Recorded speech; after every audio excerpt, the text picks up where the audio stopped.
Assalamualaikum warahmatullahi wabarakatuh.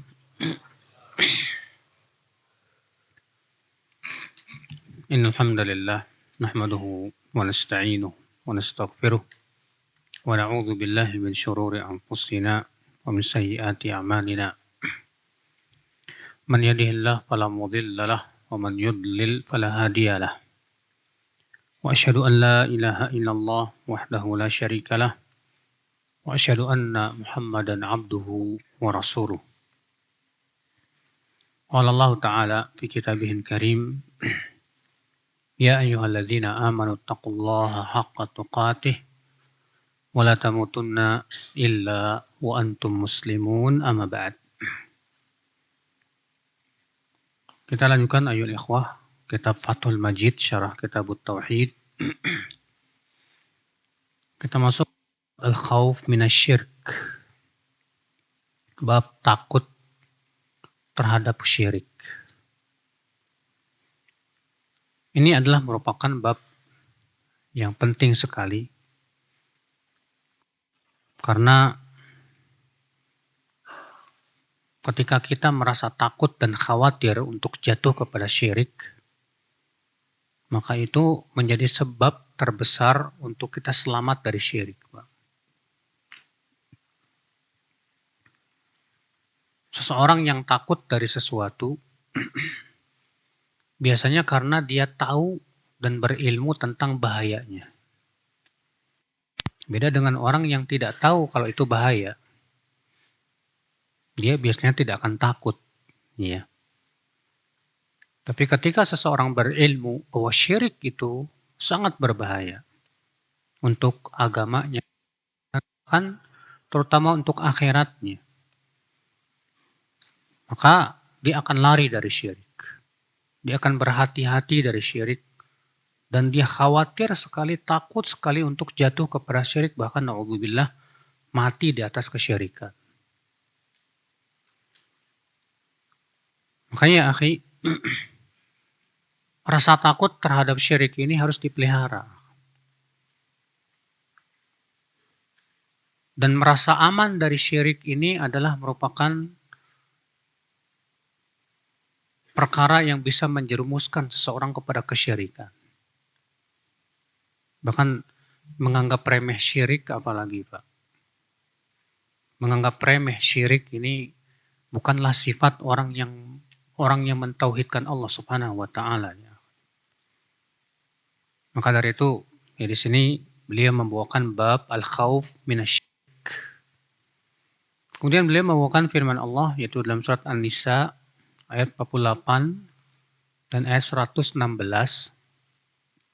Allah Ta'ala berfirman, Innallaha la yaghfiru an yushraka bih wa yaghfiru ma duna dzalika liman yasha.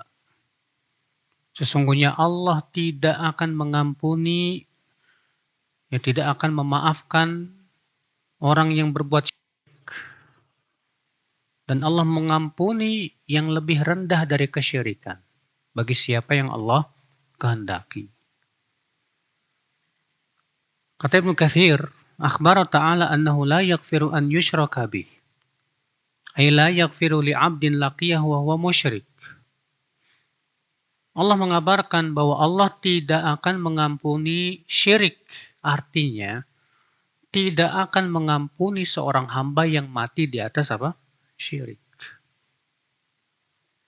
Adapun kalau misalnya waktu hidupnya dia berbuat syirik lalu ia taubat, pasti diterima taubatnya, Pak, insya Allah. Karena tidak ada satupun ayat yang mengatakan bahwa orang yang bertaubat dengan sungguh-sungguh tidak diterima taubatnya. Semua para sahabat tadinya musyrikin. Tapi yang berbahaya itu adalah kalau wafat meninggal di atas apa? Syirik. Itu yang bahaya. Ya. Wa yaghfiru ma duna dzalika liman yasha ay minadz-dzunub liman yasha'u min ibadihi. Dan Allah mengampuni yang lebih rendah dari kesyirikan bagi siapa yang Allah kehendaki. Artinya dosa-dosa yang lebih rendah dari apa? Syirik. Tapi ini bagi siapa yang Allah kehendaki. Artinya pelaku dosa besar itu di bawah kehendak Allah. Insya'a adzabah wa insya'a ghafara lah. Jika Allah kehendaki, Allah akan adab dia. Dan jika Allah kehendaki, Allah akan maafkan dia. Tapi Ahlussunnah, Pak, ya semuanya sepakat ya bahwa pelaku dosa besar tidak kekal dalam api neraka. Kemudian penulis buku mengatakan fatabayyan bihadhil ayah anna syirka a'zamudz dzunub. Maka menjadi jelas dengan ayat ini bahwa syirik itu dosa yang paling besar. Dosa yang paling besar syirik. Bukan korupsi, bukan.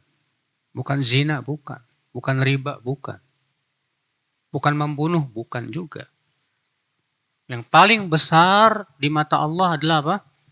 Syirik.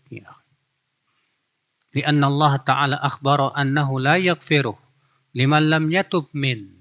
Karena di sini Allah mengabarkan bahwa Allah tidak akan mengampuni orang yang tidak mau bertaubat dari kesyirikan. Wa madunahu minadz-dzunub fahuwa dakhilun tahtal masyiah. Sedangkan dosa-dosa yang lebih rendah dari kesyirikan ini di bawah kehendak Allah. Insya'a ghafarahu liman laqiyahu bihi wa insya'a adzabahu bihi. Jika Allah kehendaki, Allah akan ampuni dosanya. Dan jika Allah kehendaki, Allah akan maafkan dia. Allah akan azab dia. Berarti ya akhal Islam, kalau kita tahu bahwa syirik itu, ya, kalau seseorang mati di atasnya menyebabkan ia kekal dalam neraka, berarti konsekuensinya apa dong? Kata beliau, وَذَلِكَ يُوجِبُ الْعَبْدِ شِدَّةَ الْخَوْفِ مِنَ الشِّرْكِ. Berarti ini konsekuensinya, kata beliau, mengharuskan kita sangat takut terhadap apa? Syirik. Khawatir jangan sampai kita jatuh kepada apa? Syirik.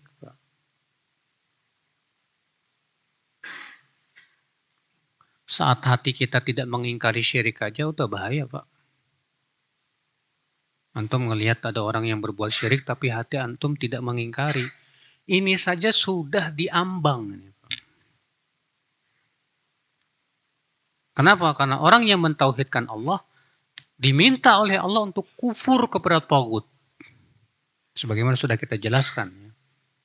Allah mengatakan, فَمَنْ يَكْفُرْ بِالطَّاغُوتِ وَيُؤْمِنْ بِاللَّهِ فَقَدْ اسْتَمْسَكَ بِالْعُرْوَةِ الْوُثْقَى. Siapa yang kafir kepada tagut dan iman kepada Allah. Berarti tidak cukup iman kepada Allah tanpa kafir kepada apa? Tagut. Apa itu tagut? Tagut itu semua yang disembah selain Allah. Semua yang sembah selain Allah wajib kita kafir. Apa makna kafir? Artinya kita mengingkari dengan hati kita. Kita benci dengan hati kita. Tidak ridho Allah Subhanahu wa taala disekutukan. Makanya ya pernah saya sampaikan ya. Imam Ahmad itu kalau ngelihat orang Nasrani langsung mejem matanya, Pak. Ketika ditanya kepada Imam Ahmad, kenapa kamu kalau ngelihat orang Nasrani kok mejem sih? Kata Imam Ahmad apa? Bagaimana aku akan kuat melihat orang yang mengatakan Allah punya anak. Sementara langit saja hampir pecah, bumi saja hampir belah, gunung pun hampir hancur.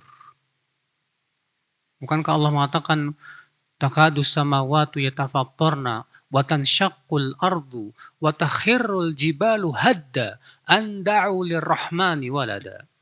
Hampir-hampir langit pecah, bumi belah, gunung pun hancur karena mereka mengatakan Allah mengambil anak.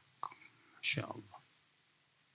Banyak orang yang berjiwa tauhid itu, Pak, ketika mendengar atau melihat sesuatu yang berbau syirik, langsung dia mengingkari, Pak. Gak suka dia. Gak ridho Allah disekutukan, gak ridho.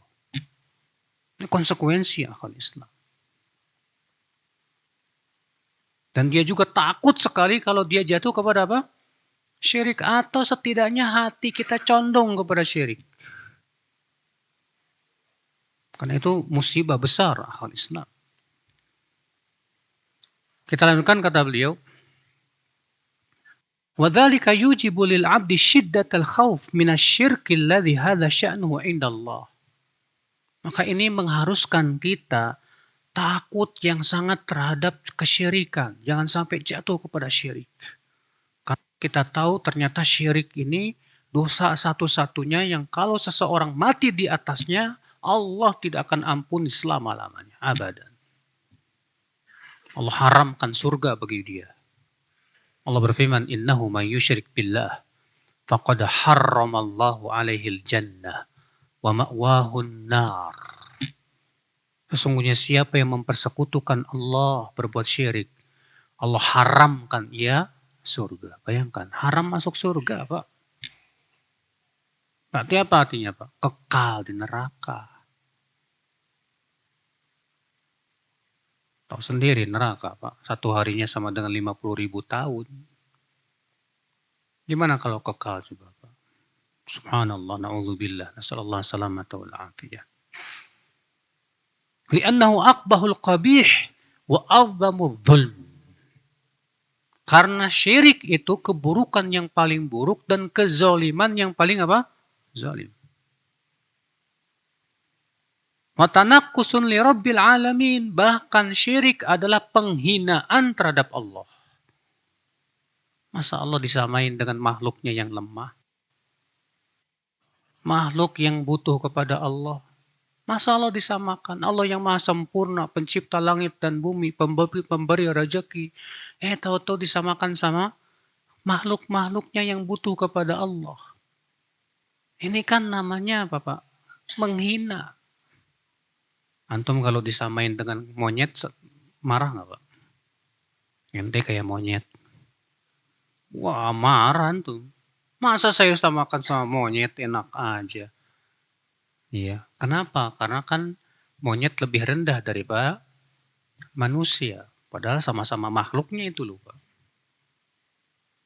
Bagaimana ini Allah disamakan dengan makhluknya sementara Allah khaliqu kulli syai'. Allah pencipta segala sesuatu. Ini namanya menghina Allah. Penghinaan yang terbesar itu terhadap Allah Subhanahu wa taala. Zolim. Wasarfu khalisi haqqi li ghairihi. Dan syirik itu hakikatnya apa? Memalingkan ibadah yang murni hanya untuk Allah kepada Allah. Wa adlu ghairihi bihi. Dan mempersamakan Allah dengan selain Allah yang hakikatnya padahal tidak sama-sama sekali. La haula wala illa billah. Makanya Allah berfirman dalam surat Al-An'am ayat 1 ya. Tsummal ladzina kafaru bi rabbihim ya'dilun. Kemudian orang-orang kafir itu ya terhadap Rabb mereka ya'dilun, mempersamakan Allah dengan selainnya. Wa li'annahu munaqidun lil maqsudi bil khalqi wal amri. Juga dikarenakan syirik, kata beliau, bertabrakan dengan maksud tujuan dari penciptaan. Manusia diciptakan oleh Allah untuk apa sih? Untuk beribadah kepada Allah. Allah yang sudah menciptakan kita, yang sudah memberi rezeki kepada kita, sudah memberikan berbagai macam fasilitas kehidupan, kebutuhan, dan yang lain-lain. Tahu-tahu kita menyembah selain Allah. Gimana rasanya kalau antum ya punya pembantu yang sudah antum kasih fasilitas, kasih gaji besar, tahu-tahu kerjanya sama orang lain. Pecat. Iya. Subhanallah akhal Islam azani Allah wa iyyakum. Wa dzalika ghayatul mu'anadati li rabbil alamin. Syirik itu hakikatnya ya penentangan yang paling agung terhadap Allah Rabbul Alamin. Wal istikbar an ta'atih. Syirik itu hakikatnya sombong terhadap ketaatan kepada Allah Subhanahu wa taala. Wadzullillah. Syirik itu hakikatnya dia tidak mau menghinakan dirinya di hadapan Rabbul Alamin. Lebih senang untuk menghinakan di hadapan makhluk yang lemah. Wal inqiyad li awamirihi alladzi la salaha lil alam illa bidzalik. Syirik itu hakikatnya nggak mau tunduk, nggak mau patuh kepada perintah-perintah Allah Rabbul Alamin. Famata khala minhu wa qamatil qiyamah. Karena kapan saja dunia ini kosong dari tauhid, pastilah kiamat terjadi. Karena hari kiamat itu akan tegak ketika sudah tidak ada yang mengucapkan la ilaha illallah. Iya. Sebagaimana Rasulullah sabda, la taqumus sa'ah hatta la yuqal fil ardi Allah Allah.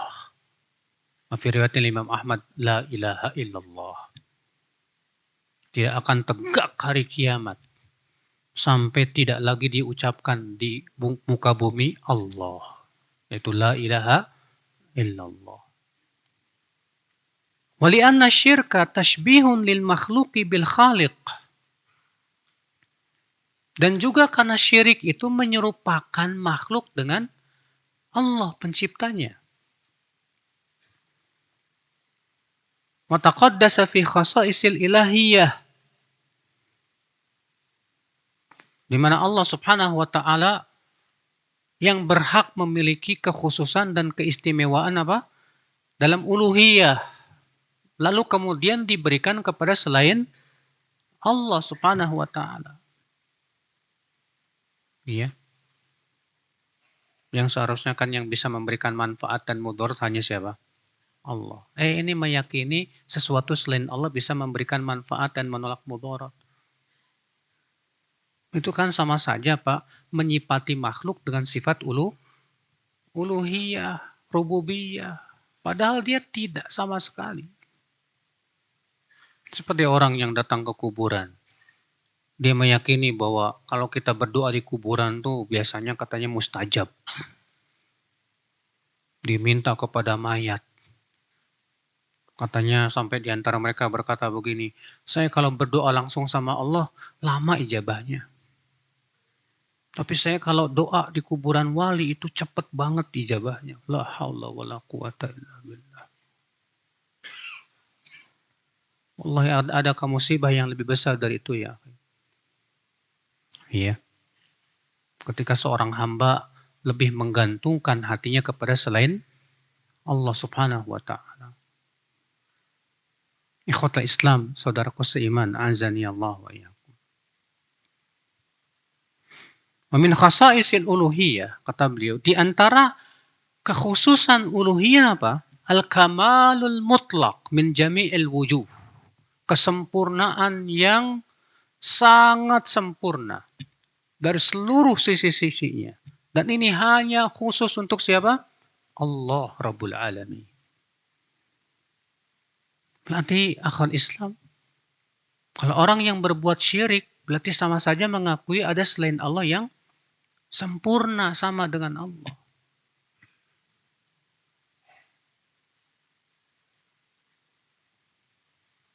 Makanya akhwat Islam, ya, orang yang berbuat syirik itu sebetulnya kalau kita perhatikan Pak ya, otaknya didengkul.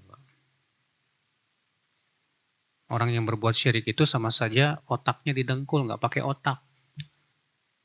Masa sapi yang nggak bisa memberikan manfaat mudarat dianggap Tuhan? Masa patung yang nggak bisa menjaga dirinya dianggap apa? Tuhan. Otaknya di mana gitu loh Pak. Makanya saya pernah ceritakan ya kisah masuk Islamnya siapa? Sahabat Amr bin Jamuh itu. Kenapa beliau masuk Islam? Karena anak-anaknya sudah masuk Islam. Anak-anaknya berpikir gimana caranya supaya ayahnya masuk Islam. Dan Amr bin Jamuh ini punya patung yang dia sembah, Tuhannya itu. Akhirnya suatu malam anak-anaknya ngambil patungnya, simpen tempat sampah. Marah Amr bin Jamuh. Siapa ini yang menyimpan Tuhan saya di sampah? Dibersihkan kemudian disimpan lagi. Besoknya disimpan lagi bersama apa? Darah haid. Wah, akhirnya Amr bin Jamuh mikir. Kalau dia Tuhan harusnya dia bisa melindungi diri sendiri. Akhirnya dia simpan pedang di situ. Kalau kamu memang Tuhan, ya, kamu harusnya bisa melindungi dirimu sendiri. Besoknya hilang lagi, Pak. Akhirnya sadarlah Amr bahwa yang dia sembah itu bukan Tuhan sama sekali. Makhluk yang lemah, subhanallah. Ikhwatul Islam, saudaraku seiman, azan ya Allah wa iyyakum. Kemudian beliau membawakan firman Allah, surat Ibrahim ayat 35, itu doa atau permintaan Nabi Ibrahim. Wa qala al-Khalil alaihi salam wajnubni wa baniya an na'budal asnam. Ya Allah, jauhkanlah aku dan anak-anakku untuk menyembah berhala. Bayangkan Pak, Nabi Ibrahim ini imamun muwahhidin. Nabi Ibrahim ini yang paling mentauhidkan Allah subhanahu wa ta'ala. Paling paham tauhid. Tapi masih minta dan berlindung kepada Allah dari apa? Syirik. Pak. Ya. Bagaimana dengan kita yang imannya Senin Kemis? Yang tauhid kita nggak sekuat Nabi Ibrahim alaihissalatu wassalam. Kita harusnya lebih lagi sangat khawatir terhadap diri kita untuk berbuat apa? Kesyirikan, untuk jatuh kepada kesyirikan ya. Maka Nabi Ibrahim berdoa wajnubni wa baniya an na'budal asnam ay ij'alni wa baniya fi janibin an ibadatil asnam wa ba'id bainana wa bainaha. Artinya ya Allah, jadikan antaraku dan anak-anakku dengan berhala itu jarak yang jauh. Jauhkan kami dari berhala itu ya Allah. Ini permintaan Nabi Ibrahim alaihissalatu wassalam. Maka kita pun juga ya banyak-banyak mohon Pak. Rasulullah SAW mengajarkan kepada kita doa supaya terlindung dari syirik. Allahumma inni a'udzubika an usyrika bika syai'an a'lamu wa astaghfiruka lima la a'lamu. Iya. Ikhwatul Islam. Kemudian beliau membawakan hadis Rasulullah SAW bersabda, akhwafu ma akhafu alaikum asyirkul asghar. Fasu'ila anhu faqala ar-riya. Yang paling aku khawatirkan atas kalian, kata Rasulullah, yaitu syirik kecil. Lalu Rasulullah ditanya apa itu? Kata Rasulullah, riya. Ternyata Rasulullah SAW itu Pak, sangat mengkhawatirkan kita ini jatuh kepada apa? Riya, Pak. Cuma syirik kecil aja. Ya akhi, jangan remehkan syirik kecil, akhi. Kata para ulama, syirik kecil itu lebih berat daripada dosa besar. Mana yang lebih berat? Makan riba atau riya? Riya. Mana yang lebih berat? Zina atau riya? Riya. Riya itu lebih berat daripada apa? Maksiat-maksiat besar itu. Jangan dianggap remeh riya. Makanya Rasulullah SAW sangat mengkhawatirkan umatnya terkena penyakit riya ini, Pak. Jarang orang yang selamat dari riya, Pak. Kenapa? Karena yang namanya manusia itu punya sifat pengen senang dipuji. Antum kalau ada yang muji antum senang nggak? Dari kecil kita juga merasa senang kalau ada orang muji itu ya. Nah itulah disitulah letaknya. Kenapa riya itu ya perkara yang sangat mudah sekali mengenai seseorang. Jangankan kita, ulama aja bisa kena kok. Apalagi antum-antum yang suaranya indah, kori-kori, hati-hati loh. Karena Rasulullah SAW sabda, aksaru ummatin nifaqan qura'uhum.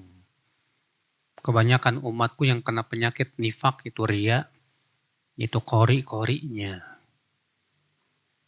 Maka hati-hati ya. Kita berusaha jangan sampai kita jatuh kepada apa? Ria. Hadis tersebut diriwayatkan Imam Ahmad, Tabrani dan Baihaqi. Dan lafaz Imam Ahmad adalah bahwasanya Rasulullah SAW bersabda, "Inna akhwafa ma akhafu alaikum asyirkul asghar." Sesungguhnya yang paling aku khawatirkan atas kalian adalah syirik kecil. Kemudian mereka bertanya, "Wa masyirkul asghar ya Rasulullah?" Apa itu syirik kecil wahai Rasulullah? Qala ar-riya. Qala Allah Ta'ala yaumal qiyamah idza jaza an-nas bi a'malihim idhabu ila alladhina kuntum tura'una fid dunya fanzuru hal tajiduna indahum jazaa'a. Kata Rasulullah, syirik kecil itu maksudnya riya. Dan nanti pada hari kiamat Allah akan berfirman ketika Allah memberikan balasan terhadap para hamba. Maka Allah berfirman kepada orang-orang yang riya itu apa?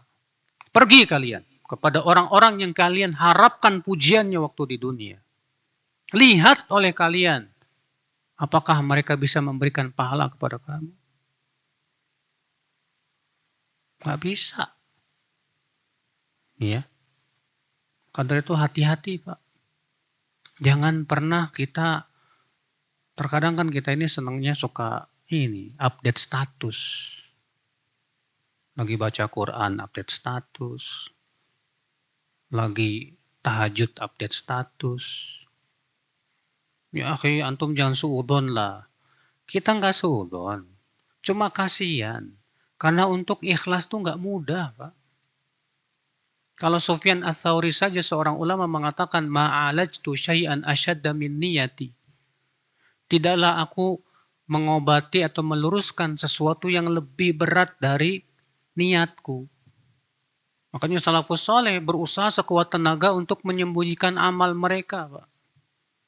Tidak memperlihatkannya, sementara kita berlomba-lomba memperlihatkannya. Subhanallah. Maka dari itu ya akhi, ya, kita lakukan segala cara supaya selamat dari riya. Ya. Di antara caranya tadi sembunyikan apa? Amal. Sembunyikan amal. Selama kita masih bisa menyembunyikan amal, sembunyikan. Sudah. Kita punya amal yang hanya Allah yang tahu saja. Sudah. Ikhwatlah Islam, saudaraku seiman. Kata beliau, فَإِذَا كَانَ الشِّرْكُ الْأَصْغَرُ مَخُوفًا عَلَى أَصْحَابِ رَسُولِ اللَّهِ صلى الله عليه وسلم مَعَ كَمَالِ عِلْمِهِمْ وَقُوَّةِ إِيمَانِهِمْ فَكَيْفَ لَا يَخَافُ وَمَا فَوْقَهُ مَنْ هُوَ دُونَهُمْ فِي الْعِلْمِ وَالْإِيمَانِ بِمَرَاتِبِ. Lihat, syirik kecil saja Rasulullah masih mengkhawatirkan kepada para sahabat. Padahal para sahabat keimanannya luar biasa, Pak. Bagaimana dengan orang yang tingkatan imannya di bawah para sahabat?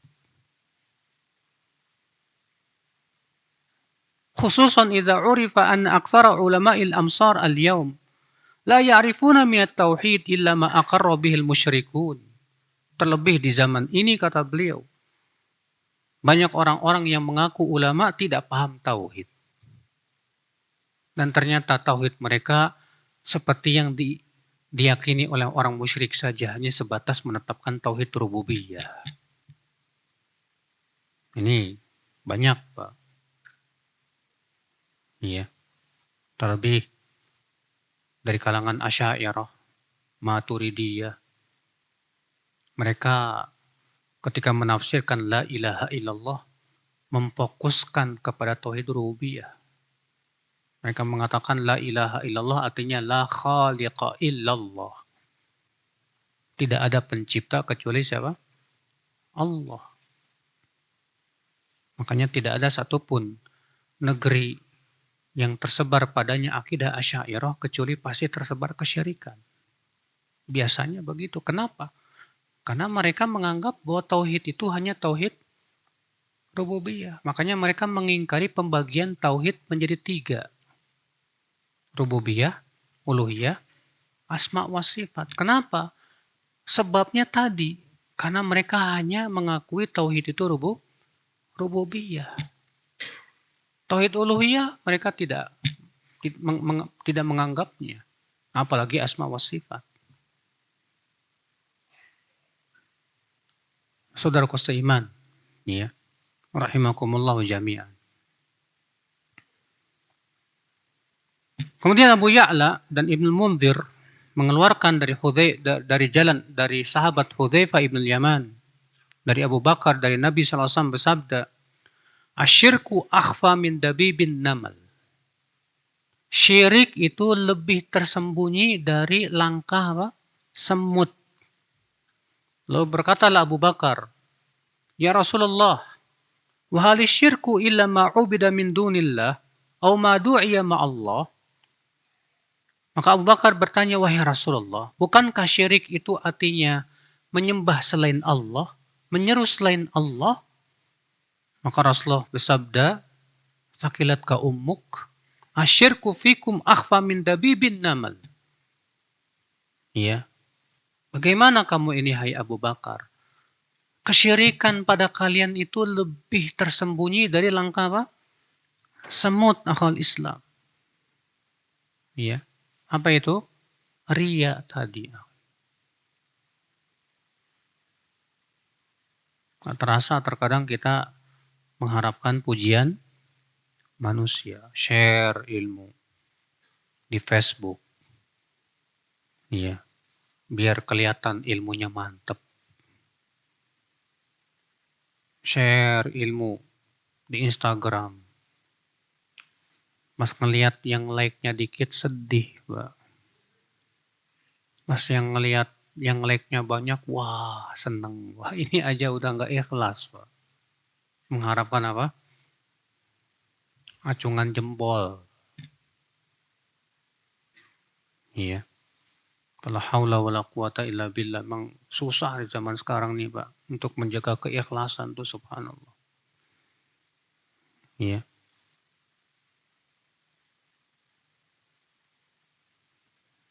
Kemudian penulis buku membawakan perkataan Abdullah bin Mas'ud, riwayat dari Ibnu Mas'ud, bahwasanya Rasulullah SAW bersabda, man mata wa huwa yad'u min dunillahi nidda dakhalan nar. Siapa yang meninggal dalam keadaan ia menyeru selain Allah sebagai tandingan, ia pasti masuk ke dalam api neraka. Dikeluarkan Imam Bukhari dalam sahihnya. Di sini Rasulullah mengatakan, siapa yang meninggal dalam keadaan apa? Dia menyeru selain Allah, berdoa kepada selain Allah, beribadah kepada selain Allah, dan dijadikan itu sebagai tandingan selain Allah. Kata Rasulullah, dakhalan nar. Di situ pakai fi'il madhi. Fi'il madhi kalau digunakan untuk sesuatu yang akan datang mempunyai makna apa, Pak? Takkid. Pemastian. Ya, bahwa dia pasti masuk neraka. Ikhwatul Islam, saudaraku seiman. Maka Al-Imam Ibnu Qayyim rahimahullah berkata dalam qasidah nuniyahnya, asyirku fahdharhu fasyirkun zahirun dzal qismi laysa biqabilil ghufran wa huwa ittikhadun niddi lirrahmani ayyan kana min hajarin wa min insan yad'uuhu aw yarjuhu thumma yakhafuhu wa yuhibbuhu kamahabbatid dayyan. Syirik, waspadalah kalian darinya. Syirik, ya, itu tidak akan diampuni oleh Allah Subhanahu wa taala. Yaitu mengambil tandingan untuk Allah, baik itu batu ataupun manusia yang ia seru atau ia harapkan atau ia takuti atau ia cintai seperti mencintai Ar-Rahman. Itu syirik, akhwat Islam. Kemudian beliau membawakan hadis Muslim dari hadis Jabir, semoga Allah meridainya, bahwasanya Rasulullah SAW bersabda, man laqiyallah la yusyriku bihi syai'an dakhalal jannah. Wa man laqiyahu yusyriku bihi syai'an dakhalan nar. Siapa yang bertemu dengan Allah, maksudnya meninggal dunia, dalam keadaan tidak mempersekutukan Allah dengan sesuatu pun, dia pasti masuk surga. Dan siapa yang bertemu dengan Allah dalam keadaan ia mempersekutukan Allah dengan sesuatu, pasti masuk neraka. Subhanallah, ya akhal Islam. Jadi untuk masuk surga itu syaratnya satu. Wafat di atas tauhid. Siapapun yang wafat di atas tauhid, dia sudah mendapatkan jaminan masuk surga. Cuma masalahnya untuk wafat di atas tauhid ini yang harus kita pikirkan, Pak. Nggak mudah. Kita harus berjuang sampai mati. Bagaimana caranya supaya kita terus di atas tauhid ini. Makanya kita jangan pernah bosan belajar tauhid, Pak. Sebagian orang ada yang mengatakan, saya udah sering belajar tauhid, bosan saya. La haula wala quwata illa billah. Jangan. Iya. Kita harus terus pelajari sambil kita aplikasikan dalam kehidupan. Belajar terus. Rasulullah SAW tak pernah bosan mengingatkan para sahabatnya ya tentang bahaya syirik. 5 hari Rasulullah sebelum wafat saja, Rasulullah mewanti-wanti para sahabat. Ala la'natullah alal yahud wan nasara ittakhadhu qubur anbiya'ihim masajid. Ketahuilah laknat Allah kepada Yahudi dan Nasrani. Mereka mengambil kuburan Nabi mereka sebagai apa? Masjid. 5 hari sebelum meninggal, bayangkan. Rasulullah terus ingatkan para sahabat. Rasulullah SAW mengkhawatirkan sekali masalah syirik ini. Maka kita pun harusnya seperti itu ya akhul Islam ya. Sangat mengkhawatirkan apa? Kesyirikan. Demikian. Ya tafadhal adzan. Kalau ada yang bertanya silakan setelah adzan. Sedikit ada pertanyaan di sini. Saya akan jawab yang sesuai dengan tema aja ya. Apakah ria dalam urusan selain ibadah boleh? Misal olahraga bentuk tubuh supaya seperti binaragawan.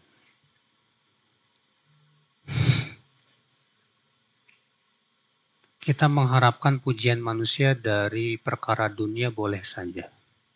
Karena itu tidak termasuk ibadah. Tapi yang berbahaya itu kita ujub dengan dunia. Ujub dengan apa? Dunia. Misal antum olahraga bentuk tubuh, biar badannya gede, pas badannya gede ujub. Wah, itu bahaya. Rasulullah SAW sabda, "Bainama rajulun yamshi qad a'jabatu jummatuhu." Ketika ada seseorang, kata Rasulullah, berjalan dalam keadaan dia sudah merasa ujub dengan rambutnya yang indah. Idh khasafallahu bil ard. Tiba-tiba Allah tenggelamkan dia ke dalam bumi. Fahuwa yatajaljal fiha ila yaumil qiyamah, dan dia terus diazab di bumi sampai hari kiamat. Maka ujub dengan dunia haram. Ujub dengan harta haram. Ujub dengan badan kita, kecantikan kita, kegantengan kita, dan yang lainnya nggak boleh, Pak. Itu bisa memasukkan ke dalam api neraka. Iya. Jadi kalau misalnya kita posting status jalan-jalan wisata di Facebook, ya silakan aja. Kita foto-foto, ya nanti ada orang yang muji, wah fotonya bagus, ya masalah dunia. Masalah dunia itu, ya bukan ibadah. Yang berbahaya itu kalau itu ibadah. Yang harusnya mengharapkan wajah Allah saja, karena ibadah itu adalah hak siapa? Allah. Maka kalau itu hak Allah yang harusnya kita mengharapkan pujian Allah dan pahalanya, kita mengharapkan pujian manusia. Ini yang Allah tidak akan ridhai.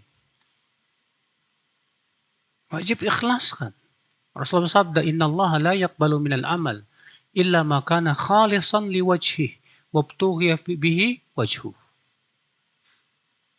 Allah tidak akan menerima suatu amal kecuali yang benar-benar murni ikhlas karena Allah dan mengharapkan apa? Wajah Allah semata. Iya. Nah, ini akhi. Jadi kalau misalnya urusan-urusan dunia, ya, ini sekali lagi kita mengharapkan pujian manusia dalam urusan dunia tidak berpengaruh. Karena itu bukan apa? Ibadah. Yang berpengaruh itu kalau itu berhubungan dengan apa? Ibadah yang merupakan hak Allah yang besar. Selain qari, apalagi contoh ria, Ustaz. Sudah saya sebutkan tadi, misalnya antum nge-share ilmu, biar kelihatan keilmuan antum. Ya, biar kelihatan kalau antum seorang alim. Antum misalnya menuntut ilmu dan mengajarkan ilmu biar disebut ulama. Antum misalnya apa? Bersedekah, berinfak biar disebut dermawan. Ya. Antum misalnya berguru sama seorang ustadz biar disebut tuh muridnya Ustadz Fulan. Ya. Nah ini semua contoh-contoh apa? Ria, Pak. Banyak. Pak. Bahkan sebagian ulama mengatakan apa? Man tarakal amal li ajalin nas fahuwa mura'i. Siapa yang meninggalkan amal karena manusia, itulah ria. Waman amila li ajalin nas fahuwa musyrik. Antum misalnya ini namanya apa? Apa? Ria ikhlas, Pak. Maksudnya ria ikhlas gimana? Maksudnya kita pengen diakui keikhlasan kita. Antum misalnya biasa sholat di saf pertama terus, aduh, nanti takut disebut ya ahli ibadah. Akhirnya pindah ke saf yang kedua biar disebut ikhlas. Nah ini bahaya. Ya, antum merendahkan diri, siapalah saya, biar disebut tawadu. Ya, saya ini bukan apa-apa, saya ini cuma ya orang biasa kok. Tapi niatnya biar disebut apa? Tawadu, ria juga itu, Pak. Ya, hati-hati. Nah, ini akal Islam. Ini kok jadi banyak benar pertanyaannya.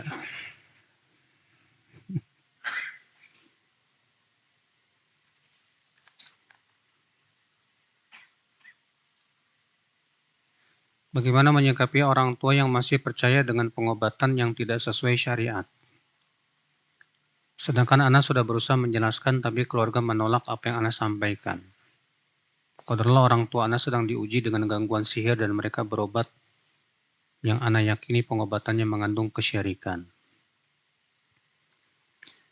Tentunya, ikhwatal Islam, yang namanya berdakwah itu jangan kita menganggap langsung diterima.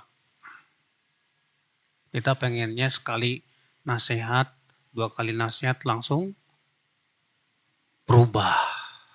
Gak bisa, Pak. Apalagi antum masih dianggap anak bau kencur istilahnya. Kamu siapa sih anak kemarin sore tiba-tiba melarang-larang kan gitu. Makanya kita butuh trik, Pak. Seperti yang anak tadi ceritakan, anak-anaknya Amr bin Jamuh itu.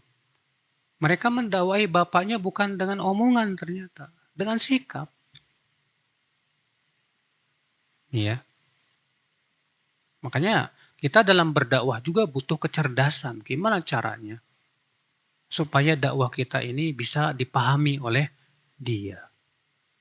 Bisa diterima. Terkadang tidak harus kita yang menyampaikan, terkadang orang lain. Ya.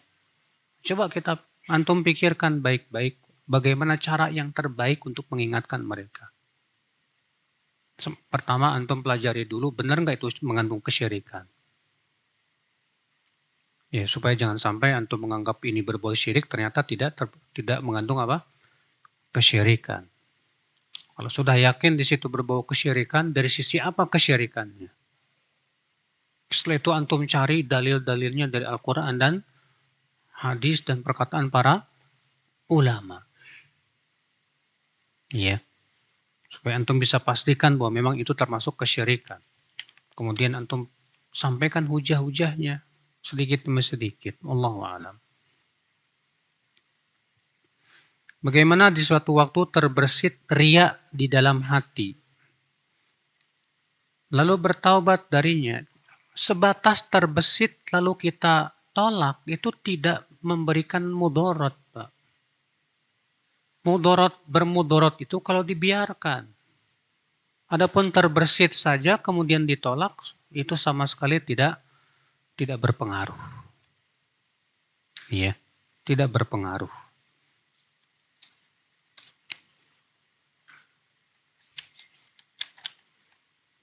Apa beda riya dan ujub?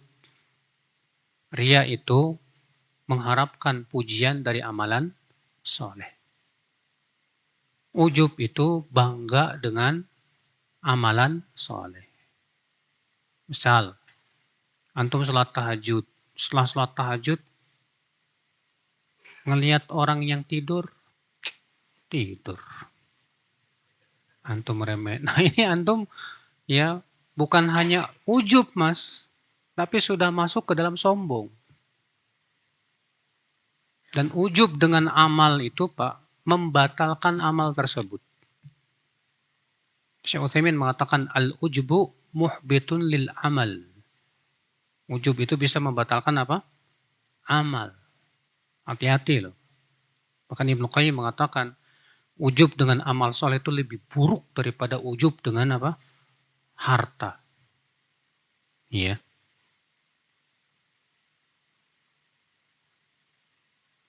Terkabulnya doa orang-orang yang musyrik menyebabkan mereka semakin meyakini bergantung kepada selain Allah. Mengapa Allah melakukan itu? Mengapa Allah melakukan itu? Pertanyaan tentang perbuatan Allah. Pertama, Pak, mempertanyakan tentang perbuatan Allah sebetulnya tidak boleh. Allah berfirman, la yus'alu amma yaf'alu wa hum yus'alun. Allah tidak boleh ditanya tentang apa yang Allah lakukan. Merekalah yang ditanya. Yang kedua, wajib diyakini bahwa Allah tidak mungkin melakukan sesuatu tanpa sebab. Kenapa Allah menyesatkan si fulan dan memberi hidayah si fulan? Pasti ada sebabnya. Allah berfirman, "Falamma zaghu azaghallahu qulubahum."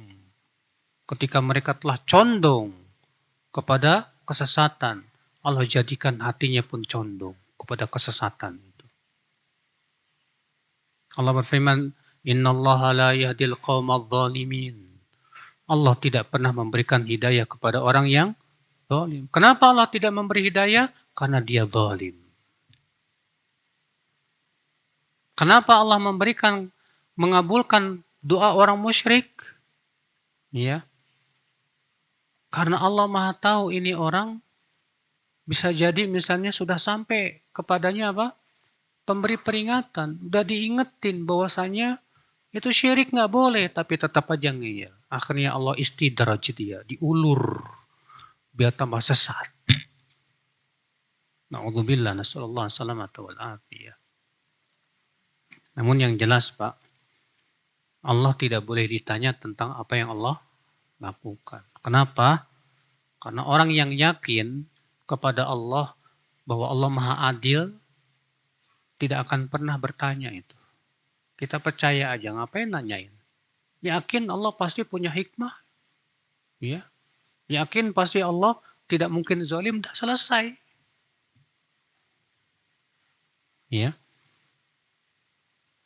Kita ini hanya diberikan oleh Allah ilmu sedikit saja, Pak. Allah berfirman, "Wa ma utitum minal ilmi illa qalila." Kalian tidaklah diberikan ilmu kecuali sedikit saja, udah.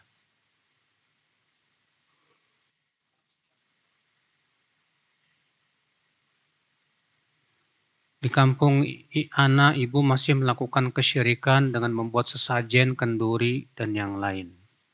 Anak sudah nasihati dengan hikmah, tapi ibu masih meyakini bahwa sesajen itu karena mengikuti nenek anak yang sudah meninggal. Bagaimana sikap anak, Ustadz?